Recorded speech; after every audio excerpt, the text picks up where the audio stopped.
Thank you, Titus, for the lovely introduction, and it's great to be here. I start, of course, by thanking the Levante Foundation for all the efforts they make. I think Dalila, Ronald, and the whole team are putting a lot of efforts. The last 2-3 months, the focus has been design and typography, but they're really trying to cover visual communication from the Arab world from all aspects. Glad to be here, honored as well to be here speaking with Tomas and Titus, people I respect very much in the field. Quickly about myself, my name is Tariq Atrisi, Lebanese, living and working here in the Netherlands. I think I'm the 1/3 you talked about. I'm really Arab, and I think what defines my work is really my, growing up in the Arab world, living in the Arab world. That's my reference, my growing up in the 80s, being in Lebanon, learning about the rest of the Arab world, and being outside of the Arab world and looking back at the Arab world.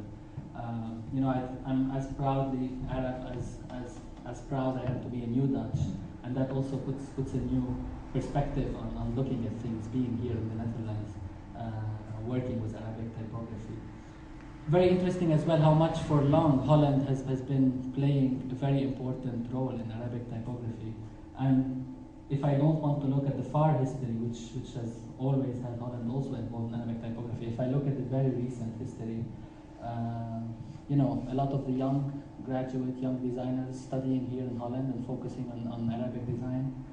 A lot of the different schools in Arabic typography and design coming and emerging here in Holland. So it's very interesting, and it also makes sense that this also happens here today and not anywhere else. In my presentation today, I'll focus on Arabic typography from my perspective as a graphic designer, and focusing really on Arabic typography and where you see it in branding, in graphic design, and how it appears around us. So what is Arabic typography really? Arabic typography surrounds us everywhere. It's around us. It's the signs of your small restaurants around the corner. It's all the communication and script that comes around you. These are specific details, photos from the city of Beirut, where I grew up. And for me, this is one main aspect of Arabic typography. It's interesting to see how Tomas looks at things, and maybe I look at it differently, even though we're working in the same field, not doing opposite things, I think doing complementary things. But for me, it's very interesting always when you say Arabic, when you're trying to define Arabic through an identity, how different people look at it, how different people define it, whether they're creating, especially in graphic design when you have the need to create an image. Some people, even people from the Arab world, some people look at the Arab world and say, what's Arabic? They look at it in an Orientalist eye, in a nostalgic eye, in a traditional eye. So many different ways to look at what's Arabic and define what is Arabic. But, like I said, if I have to define typography, what is Arabic typography first? It's really much more than the letter and much more than type. It's really what defines the visual culture around us in the city, in the Arab world. That's what I'm very interested in documenting how every city starts to have its own language, its own typographic landscape. That's where typography starts, on a really big picture, in defining the typographic landscape of a city. Typography is also a very useful tool. If we look at it just in signage, typography is information design. It guides us in our daily life. These are samples of signage, obviously, from Morocco.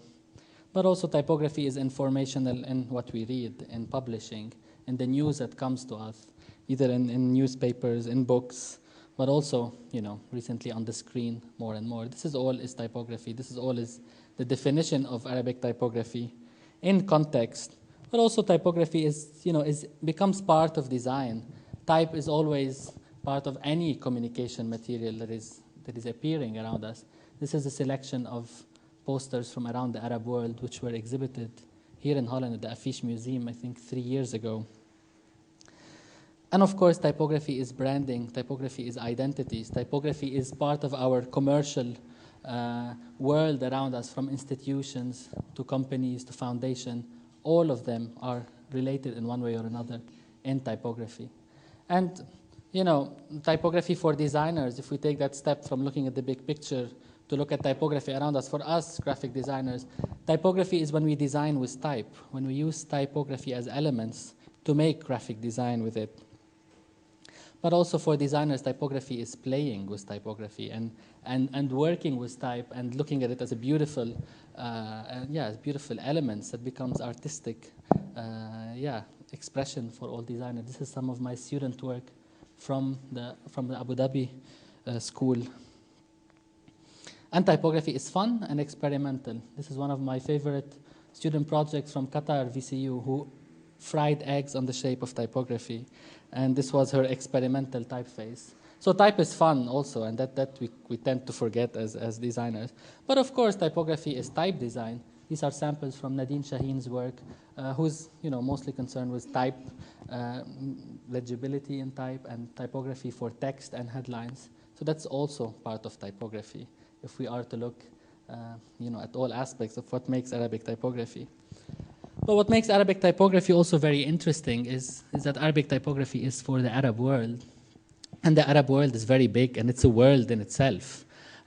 So even for someone coming from the Arab world, like myself, you keep on discovering in the Arab world. You keep on discovering different cultures, and it's a wide place with different subcultures. So that's really what makes it very interesting, to look at Arabic type and look at this vast area or target group. And if there is one thing about the Arab world, there are two common things. One thing is that, the written language is the same. We use all the same typography. But the main thing that is common in the recent history of the Arab world is that the Arab world is changing, and it's changing on all levels. This is an amazing picture of Dubai from 1991 and 2005. And you could see the difference. And if we look at Dubai 2008, it's also probably as shocking of a difference and developing between those two photos. These are two ads of Coca-Cola from the 30s and now. Very similar, yet very different, and depending how you look at it. And this is, again, a direct example of typography in use. This is one of my favorite images of the before and after images that came after the war in Lebanon, the civil war of the 80s in Lebanon. From Zaven Kouyomjan's book that took famous pictures from the war in Lebanon and looked the same people, the same heroes of the picture, and shot them again. The top image was one of the most famous image of the Arab Civil War, of the Lebanese Civil War, which had all the aspect of, all the exotic aspect of a winning photos documenting the Lebanese war. This Lebanese woman wearing an Iranian abaya and carrying a Russian weapon. And then 20 years after, in a completely different setup, showing also how society changed, how the conflict changed, and looking at the conflict, how did it change within the social life. All this, in reality, is a changing Arab world, in a way struggling to define its identity. I mean, if you look, just let's look at architecture, the new projects developing, the project that developed already, just the wide range of styles of what we are looking at here is an Arab world in between its history, but in between something new being developed. I like this example. The top part is the signage in Schiphol Airport. The lower part is the signage of Abu Dhabi Airport. And I find it sad, actually. It's nice that we adopt international, great design solution. The signage system of Mike Sonar was probably the best signage systems done. But I find it sad that the Abu Dhabi Airport just has Arabic type added to it and loses somehow some sort of authentic element in it. I love much more the signage in Morocco, which is maybe far less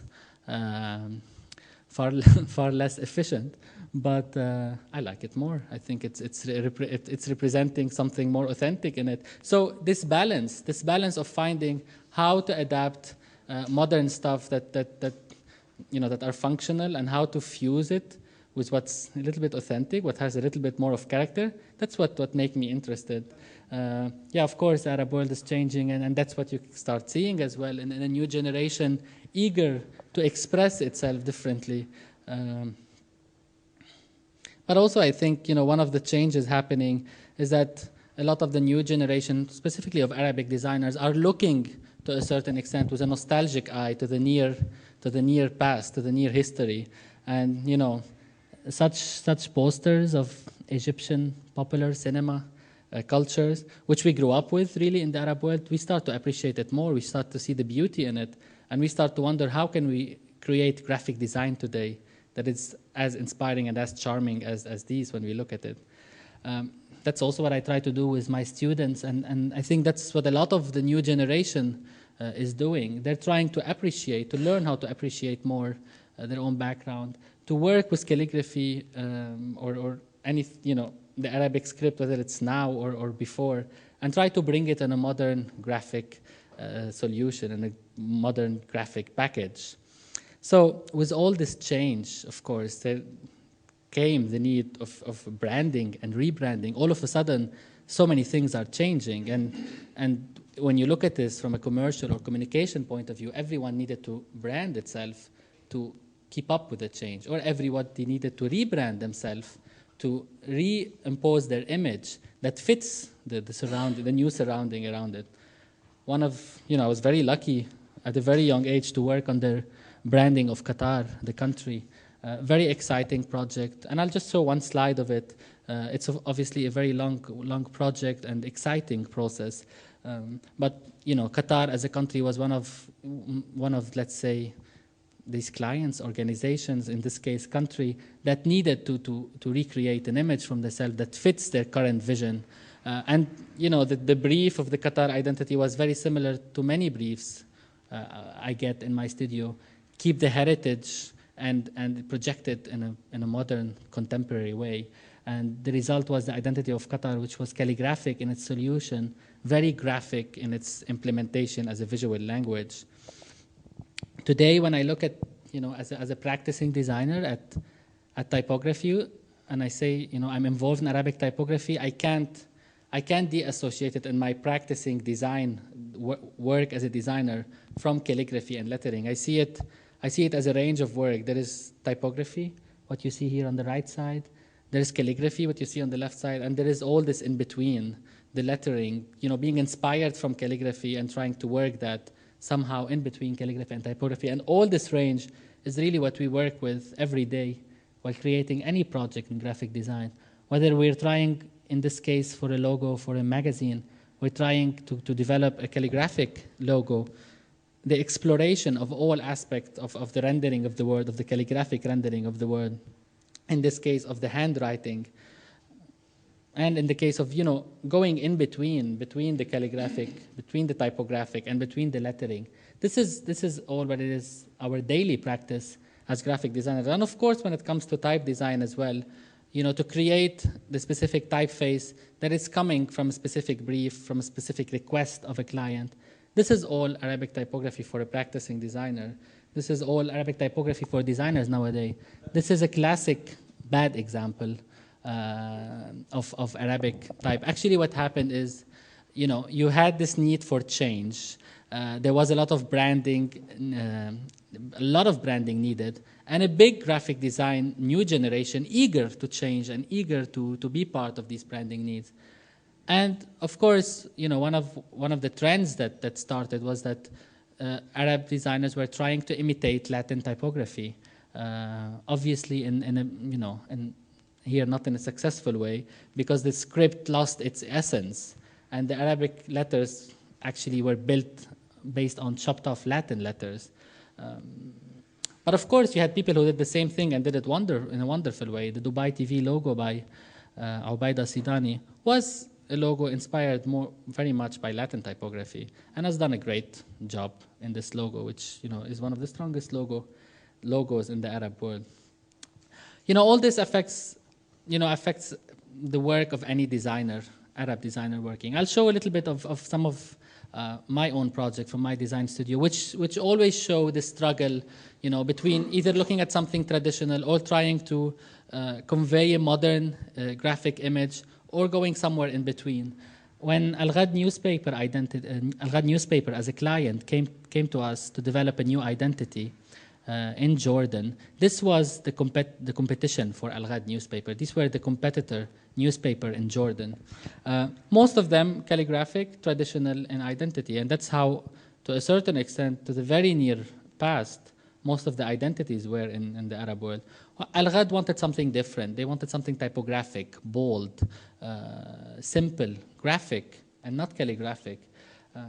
obviously, you know, by not finding a logo, a typeface that was bold and that really responded to what the brief is, we had to make our own lettering to develop the masthead for Al-Ghad. And this was the identity developed. It's really simple, basically far from the calligraphic heritage, because that's what the brief is. We don't want it to look calligraphic. We want it to look bold, modern typography. Al-Ghad identity, you know, I'll show a little bit of how the newspaper ended.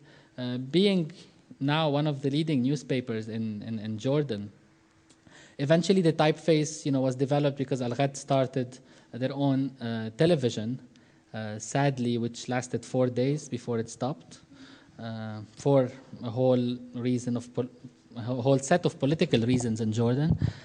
However, the font stayed to be used in the inserts of Al-Ghad newspaper.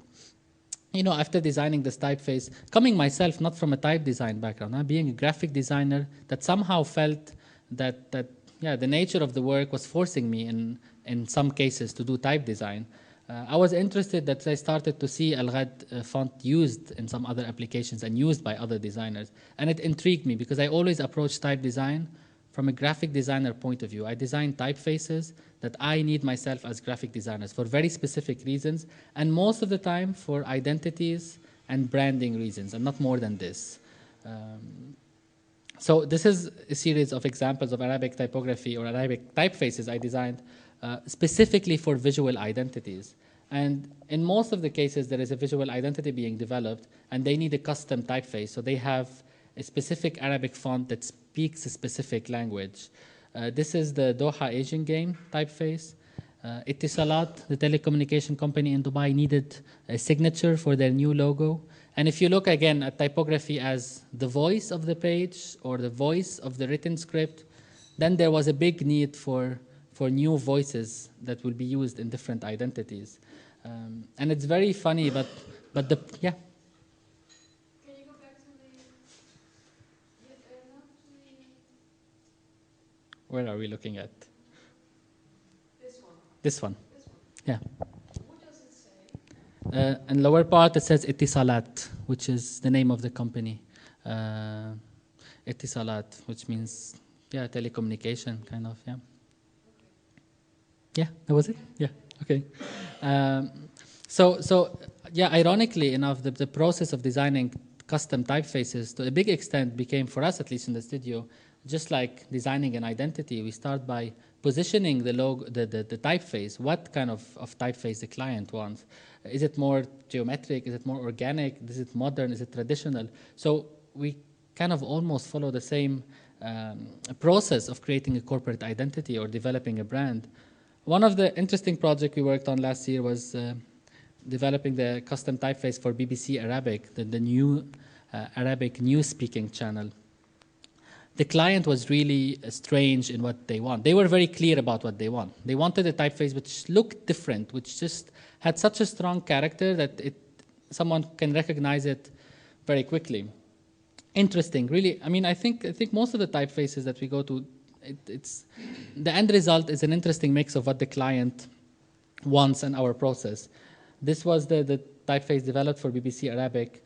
A few months later, BBC Farsi came, same client, but different news in Farsi instead of Arabic, and a totally different end result because of a totally different brief, and a total difference between the Persian team at BBC and the Arabic team at BBC in defining what's modern in typography and what's classic for them. But of course, there is the need always to develop typefaces that work with Latin typefaces that are made to match a specific Latin typeface. This is one of the Arabic sans serif types we made to match the Latin font Gotham. I think in a lot of cases, it's now there is this tendency to define the two schools of Arabic typography between the type that imitates Latin or works with Latin and the other way around, which I think that's not really the case. Because in my case, I'm designing typefaces according to briefs that come. And if the brief that come is asking me to design an Arabic typeface that fits a Latin typeface, then that's what my client wants. And this doesn't mean that typefaces should only imitate Latin typefaces, or that's the only way to approach Arabic type design. This is some of part of the new branding of the Nil, the Egyptian TV channel, using both Al-Ghad typeface for the logo type and the Arabic sans serif for the Latin type. But of course, other interesting clients like MTV Arabia come with the need of a specific Arabic font. I think actually they needed the Arabic font so quickly done, it was ridiculous. But at the same time, they wanted something that looks MTV and just convey a certain feeling of what MTV stands for in the Arab world. And from a graphic design point of view, let alone of the type, that was an interesting project to work on. How do you incorporate Arabic design within a brand such as MTV? In some screen graphics, it's very Arabic when it comes to very Arabic programs. In other cases, it's not. But I show in this example the very Arabic program and the set that was designed for it, also using Arabic typography as part of the interior design of it. The typographic matchmaking project, which I took part of, was an initiative by the Khat Foundation. They actually invited 5 teams, of every team consisting of 1 Dutch designer and 1 Arab designer. And the goal was to create an Arab version of a famous Dutch font. In my case, I worked with Peter Bilak to create an Arabic version of Fedra Arabic. I think it was a very interesting project from the sense that I got the chance to work with such an established type designer. But at the same time, it was interesting. Just the components of the project made it interesting. I think the project got a lot of applauses on one hand, criticism on the other hand. I think it didn't hurt. There is a lot of need of Arabic typefaces. And this is something I always say. These are examples of the Fedra Arabic in usage.